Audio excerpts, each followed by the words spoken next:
talk about failures in a way that we know at some point a piece of equipment or a component within an asset is going to fail at some point.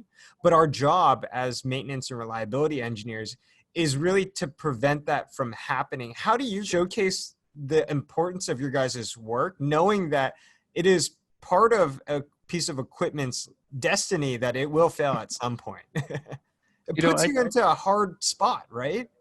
Oh, absolutely. It's, everybody wants everything to last forever. And there's actually a lot of things that, if you do some basic stuff, like you filter your oil, it can last a lot longer than you'd think it'd be able to last. But the biggest thing I find is predictability is more important, and understanding your distributions, your failure distributions, and your exchange distributions. So is there a particular point in the life where you're failing more of a certain component, and understanding what that looks like? And if you can reduce the variability within your components, not just looking at, is this gonna fail, yes or no, it's really important, but we know it's gonna fail. Let's make them all try and fail at the same time, get consistent, because then we can operate in a planned fashion rather than reactive. Yeah.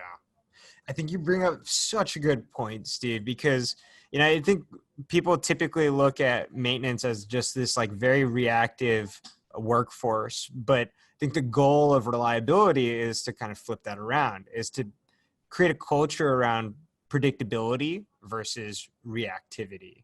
And I think that's exactly what you're talking about. Yeah, absolutely. And, even the best companies in the world, it just takes a moment to flip back into the reactive mode.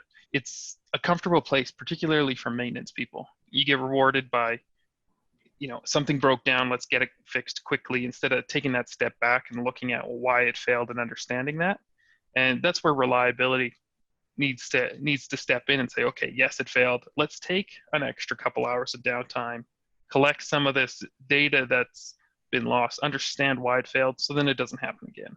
I mean, it's so interesting, right? Like, because now we're taking extra hours of downtime to prevent a future failure.